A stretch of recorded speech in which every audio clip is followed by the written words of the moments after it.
Assalamualaikum warahmatullahi wabarakatuh. Selamat malam semuanya. Kami dari kelompok 1 ingin mempresentasikan sebuah aplikasi bernama Pitibo Bebit Jarus.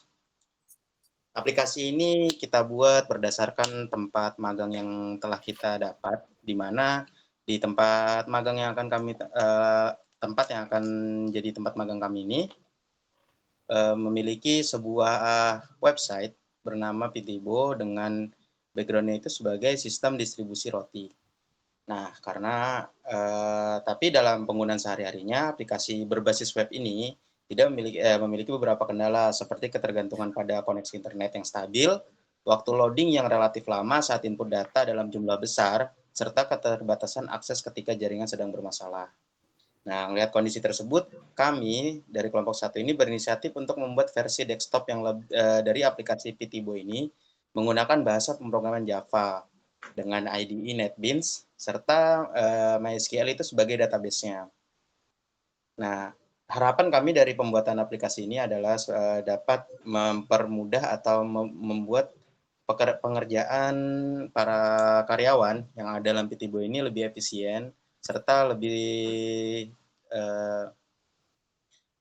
cepat, ringan, dan efisien gitu menggunakan aplikasi desktop ini tanpa ada kendala sedikit pun dan tidak berkaitan dengan jaringan gitu, tanpa terkendala jaringan. Adapun tujuan utama dari pembuatan pembuatan aplikasi desktop ini, aplikasi Pitibo Bebit Jarus ini dari kelompok kami adalah sebagai pemenuhan tugas pengganti ujian akhir semester dari mata kuliah pemrograman visual. Selain itu juga membuat kami ingin menerapkan ilmu pemrograman visual yang telah dipelajari selama perkuliahan, khususnya menggunakan bahasa pemrograman Java dengan IDE NetBeans. Seperti itu. Untuk lebih spesifiknya atau lebih jelasnya dari program yang kita bikin ini, boleh dilanjutkan oleh teman yang lain. Baik, terima kasih. Selanjutnya untuk teknis program bagian 1, yaitu saya, Wisnu Tripamungkas. Yang pertama itu koneksi database atau koneksi.java. Semua modul terhubung ke database MySQL lewat satu kelas terpusat, koneksi.java. Kelas ini yang bertugas membuat get connection dan menutup koneksi close connection. Jadi, kalau ada perubahan konfigurasi database, cukup diubah di satu tempat saja, tidak perlu diubah di setiap form. Tolong dibuka ini database-nya.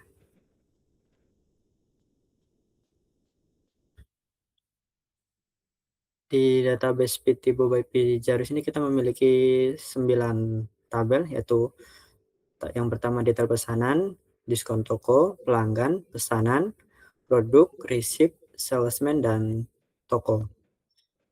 Untuk yang kedua yaitu login dan register.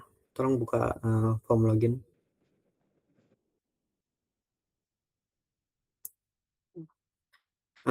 Saat aplikasi dijalankan, Pitibo by Jarus.java sebagai main class.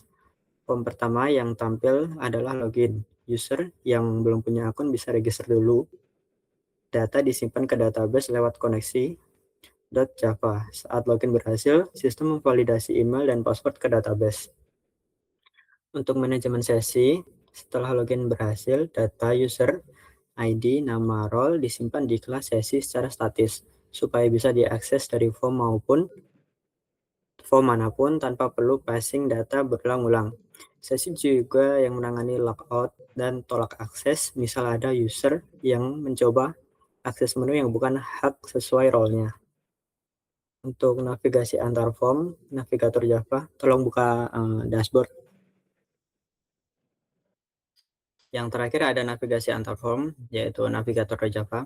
Perpindahan antar window atau form, misalnya dari dashboard ke buat pesanan, tidak dilakukan asal buka tutup form baru begitu saja, tetapi lewat kelas navigator. Tolong dibuka kelas navigatornya, moderator. Kelas ini yang mengatur pindah ke form, tujuan sambil menyembunyikan form asal dan kembali, untuk balik ke form sebelumnya sesuai riwayat navigasi. Ini membuat pengalaman berpindah antar menu jadi konsisten di seluruh aplikasi. Selanjutnya, bagian teknis untuk modul transaksinya akan dilanjutkan oleh Nabil. Lalu untuk teknis program 2, kita akan masuk ke bagian modul transaksi. Yaitu di sini saya akan menjelaskan teknis alur dari modul transaksi. Nah, di sini ada dua, yaitu buat pesanan dan daftar pesanan. Nah, untuk buat pesanan ini adalah modul dari inti transaksi yang akan dilakukan. Jadi, coba kita buka. Oke, jadi user untuk menginput data pesanan itu lewatin modul ini, melewati modul ini, yaitu bisa pilih nama produk. Di sini udah ada data dummy yang kita tambahkan juga di sini saya. Lalu user bisa pilih data toko juga di sini. Lalu selanjutnya ada tanggal pemesanan, lalu ada tanggal pengiriman. Nah, di sini salesman juga bisa dipilih oleh user. Nah, untuk harga ini itu diambil dari data produk yang udah diinput di data dummy ini. Itu jadi kalau kita pilih si nama produknya, harganya itu akan mengikuti yang sudah diinput sebelumnya. Gitu. Nah, selanjutnya user bisa memasukkan jumlah item.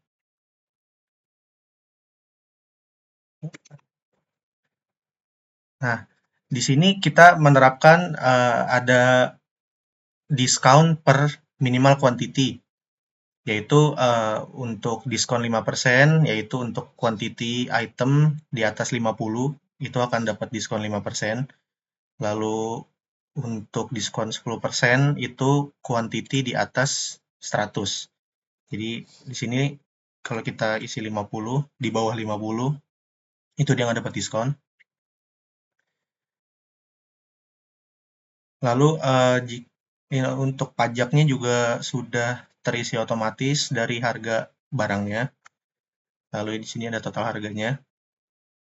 Nah, selanjutnya jika sudah mengisi jumlah item, kita bisa tambahkan ke keranjang jika ingin memesan lebih dari satu produk.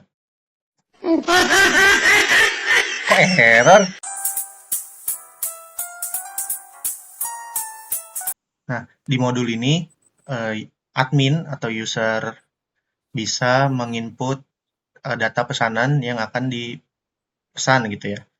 Nah, di sini untuk nomor pesanan, dia ini keisi otomatis gitu. Jadi formatnya dia ada PO, lalu ada tanggal hari ini dan jumlah dan urutan nomor PO hari ini. Nah, karena di sini kita belum menginput, jadi dia masih nomor 1. Nah, lalu yang kedua ada nama produk. Nah, nama produk ini bentuknya combo box, yaitu kalau kita klik, nah di sini ada berbagai macam produk yang udah diinput, yang udah dimasukkan ke program. Di sini kita coba pilih salah satu. Nah, lalu selanjutnya admin bisa memilih data toko lewat combo box juga yang ada di sini. Oke, selanjutnya pilih tanggal pemesanan. Nah, karena kita inputnya hari ini, berarti kita pilihnya yang hari ini. Lalu untuk tanggal pengiriman, jangan lupa juga di input. Lalu untuk salesman, kita bisa input juga, contoh. Oke, nah setelah itu di bagian kanan, itu ada jumlah item, ada harga, ada diskon, pajak, dan total harga. Nah, untuk jumlah item ini kita bisa nginput secara manual item atau quantity yang diinginkan. Lalu untuk harga ini, dia itu mengambil data harga dari produk yang udah diinput. Tuh, jadi contohnya di sini kita tadi pilih roti tawar. Nah, di sini harganya udah otomatis ke input. Tuh, per piece roti tawar harganya 12.000. Kita contoh pilih yang lain. Nah, oke, lalu di bawahnya ada diskon. Nah, diskon ini mempunyai aturan, yaitu dengan minimal ada jumlah quantity minimal untuk bisa mendapatkan diskon. Nah, yang ada dua. Nah, yang pertama itu quantity di atas 50 akan mendapatkan diskon 5%. Tuh, jadi kalau misalkan kuantitinya di bawah 50 atau sama dengan 50 dia nggak mendapatkan diskon gitu. Nah, kalau misalkan di atas 50 baru dia ada diskon sebesar 5% gitu. Dan untuk selanjutnya diskon 10% itu kuantiti di atas 100. Oke. Oke, kita coba input kuantiti 101. Oke. Nah, lalu di bawah sini ada tabel keranjang dan juga ada dua tombol, yaitu tombol tambah ke keranjang dan juga pesan. Nah, jika admin ingin menginput lebih dari satu pesanan, itu untuk data pesanan yang tadi sudah diinput itu bisa ditambah ke keranjang dulu. Nah, gitu. Lalu coba kita input satu lagi. Ini.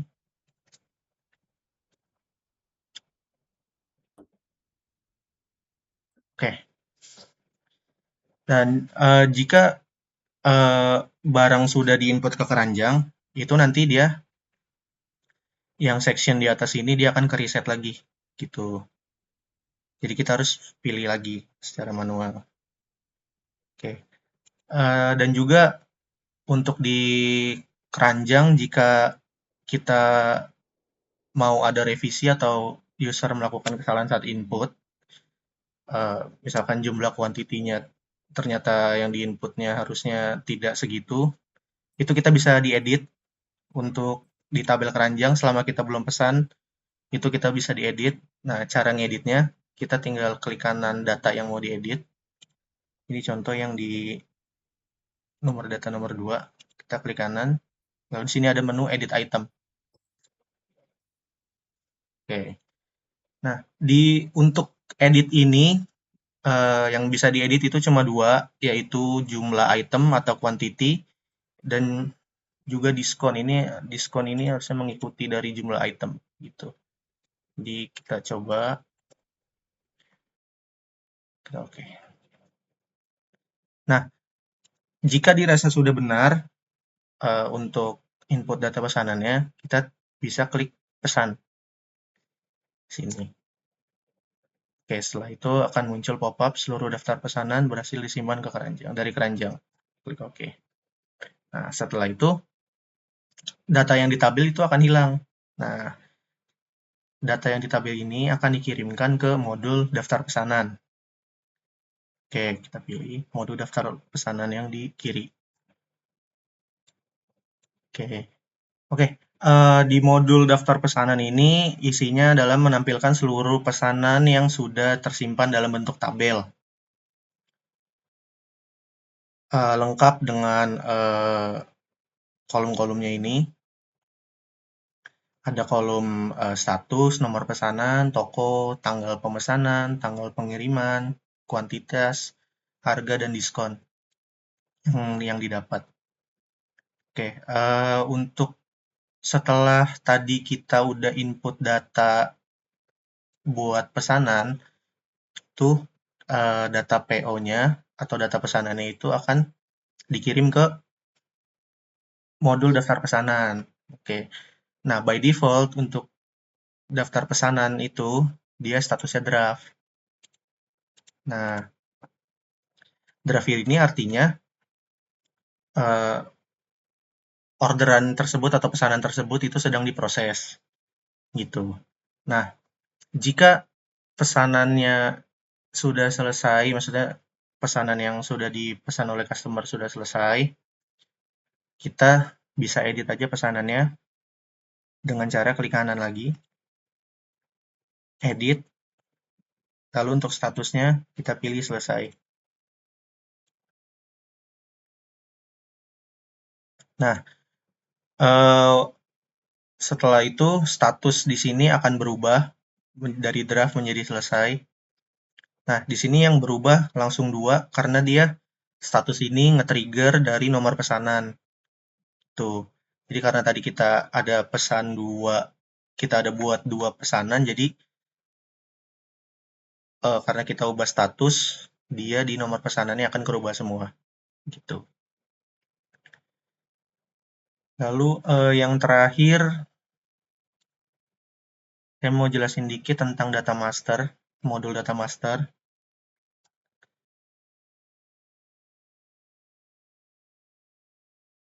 Oke, di modul ini adalah modul yang memuat sebuah data pendukung transaksi, yaitu data user, data salesman, dan data toko. Gitu ya. Ah,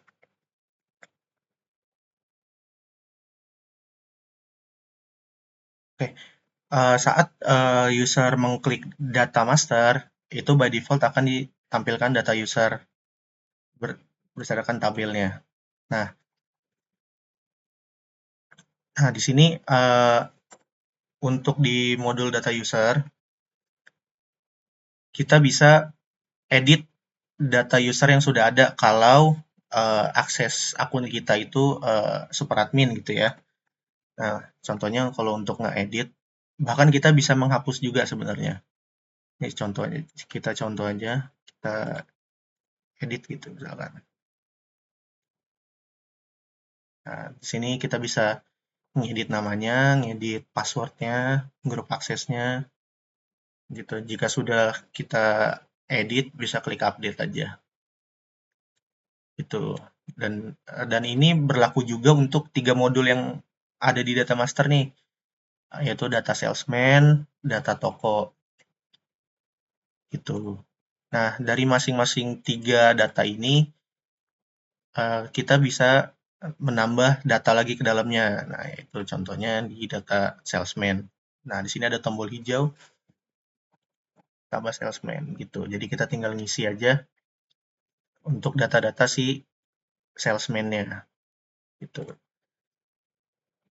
Oke, sekian penjelasan tentang teknis program nomor 2. Selanjutnya akan dijelaskan mengenai UI UX program oleh Adrian. Baik, terima kasih Nabil. Saya akan menunjukkan sisi tampilan dari aplikasi Pitibo by Pizarus. Yang pertama, ada page login dan register. Tampilan login dan register didesain simple, cukup logo aplikasi, form email dan kata sandi, dan tombol aksi. Lalu ada di register,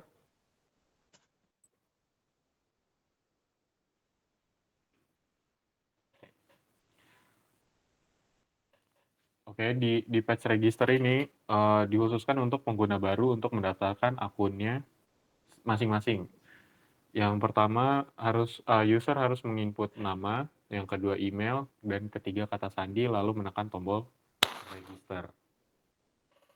Baik, selanjutnya akan dilanjutkan ke page dashboard.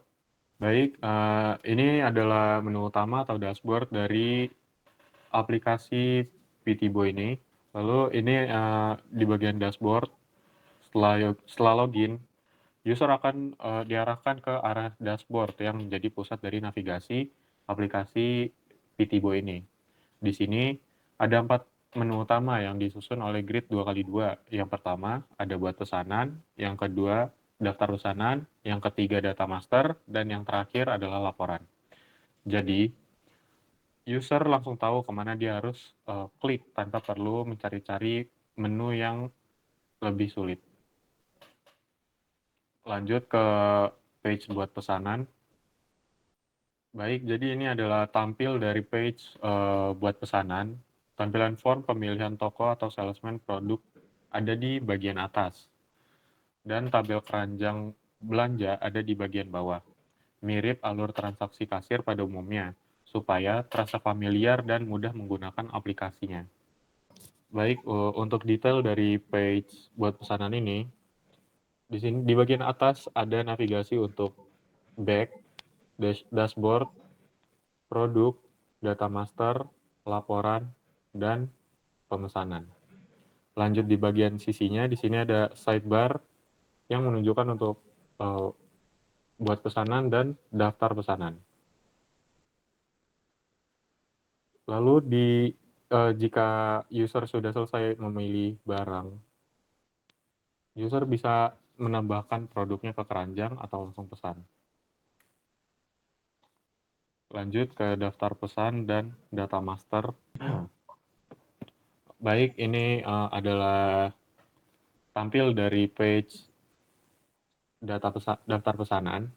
Di sini terdapat tabel yang di mana menunjukkan status dari pesanan user, ya, status pesanan dari user, nomor pesan, toko, tanggal pesan, tanggal pengiriman, jumlah atau kuantitas, harga, lalu diskon yang diberikan oleh toko. Lalu di sini terdapat perbedaan navigasi pada sidebar, yaitu submit massal.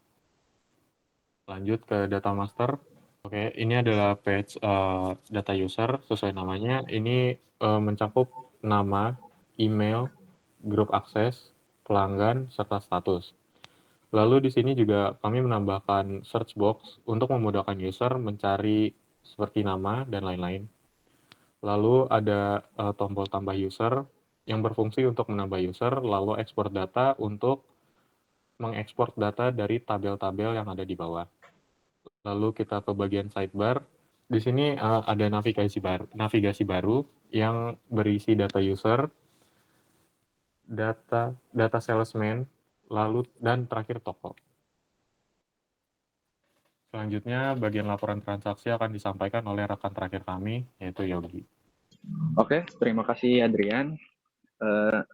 Saya akan menjelaskan bagian terakhir, yaitu mode laporan yang menjadi fitur andalan pada aplikasi ini. Yang pertama ada filter laporan. Di filter laporan ini, user bisa memfilter laporan berdasarkan toko, salesman, maupun produk tertentu. Lewat pilihan drop-down yang otomatis terisi sesuai data master yang ada. Jadi kalau ingin melihat semua data, tinggal kita klik tombol filter. Misal kita beri contoh dulu, kita klik random buat asal aja. Nah, begitu udah ada pesanannya, kalau kita mau reset ulang, tinggal kita pencet reset filter. Oke, selanjutnya ada mode tampilan. Untuk mode tampilan ini dia ada dua. Yang pertama itu ada mode rekap. Nah, pada mode rekap ini kita menampilkan rekapan data atau ringkasan data transaksinya. Yang kedua ada mode transaksi. Nah, pada mode transaksi ini kita menampilkan detail secara lebih spesifikasi, lebih tertata dan lebih jelas satu persatunya. Selanjutnya langsung ke ekspor dan PDF, ekspor ke PDF, sorry. Oke, jadi ini salah satu contoh ekspor PDF-nya ya. Di pojok kanan atas ada logo kita tadi seperti yang saya sebutkan. Di sini juga lengkap ada navigasi tanggal, nomor pesanan, toko, salesman, produk, quantity produknya, harga satuan produk, diskon, subtotal, dan status. Untuk statusnya sendiri ini ada status selesai dan draft ya. Selesai itu yang dimaksud selesai adalah untuk pesanan ini sudah dibayarkan dan pesanannya sudah sampai ke tangan pelanggan atau ke toko. Untuk status draft sendiri, kenapa kita masih cetak gitu, kenapa kita bisa ekspor PDF padahal rotinya belum ini, karena bertujuan untuk supaya nanti salesman-nya tahu gitu apa yang belum terkirim, apa yang belum selesai, apa yang masih ada tugas dia. Jadi dia bisa tahu toko mana aja selanjutnya yang belum dikirim. Ya. Lalu jika kita hanya ingin memfilter toko yang draft, statusnya masih draft atau statusnya selesai, itu kita bisa pilih di status. Di status itu kita coba contoh aja yang selesai. Nah, kita bisa ekspor data juga. Silakan, minta tolong.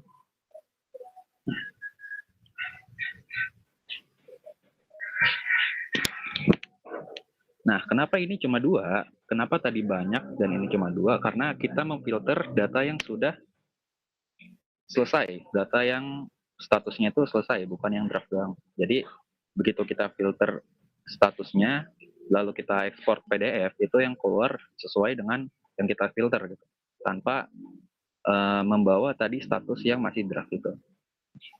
Lalu minta tolong kembali. Untuk di data master, minta tolong. Nah, pada data master ini kita juga bisa ekspor data ya. Contohnya di sebelah kiri itu ada data user. Nah, untuk data user sendiri kita bisa ekspor data, ekspor PDF. Nah, di sini langsung muncul ya nama, email, grup akses untuk data usernya ini. Begitu kita ekspor PDF. Langsung muncul seperti tadi nama, email, grup akses, pelanggan, dan statusnya aktif. Lalu di bawahnya tadi ada tombol ini, ikon. Coba kembali. Di bawahnya ada data salesman. Untuk data salesman juga sama, kita bisa ekspor PDF juga.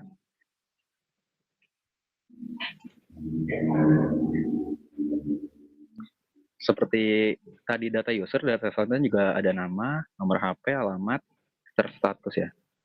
Terakhir tadi di terakhir, ikon terakhir, ada toko. Nah, toko ini dia lebih lengkap karena datanya juga banyak ya. Yang toko ini kita ada nama toko, nomor telepon, alamat, kecamatan, kabupaten, nama salesman-nya, status, dan cluster. Cluster tuh tipe ini ya, tipe tokonya. Dan tidak lupa juga di sebelah kanannya selalu ada logo kita tadi, yang Pitibo itu ya. Demikian demo aplikasi Pitibo by Pitiarus. Untuk selanjutnya silakan Mas Maya.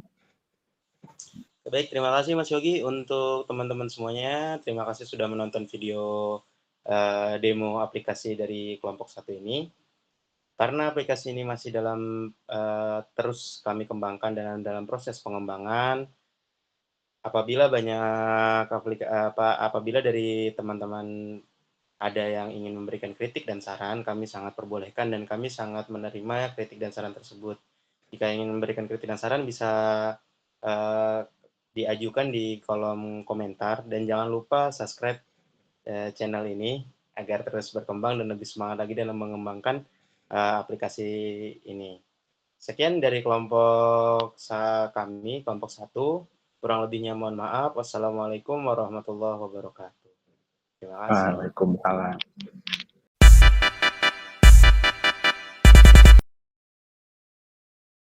Window atau form, misalnya dari dashboard ke buat pesanan, tidak dilakukan asal buka tutup form begitu saja, tetapi lewat kelas navigator. Tolong dibuka kelas navigatornya, moderator. Anjay. Ulang dulu. Biar lu udah ketawa. Kenapa pakai anjay? Kenapa harus ada anjay sih? Kenapa sih? Harus ngomong anjay gitu. Dan bikin ketawa, woi. Tuh bagi dia pergi.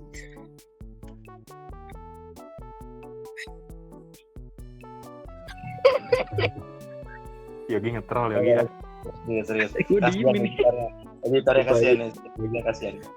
Tuh bagi dia pergi. Buka minum dulu dah.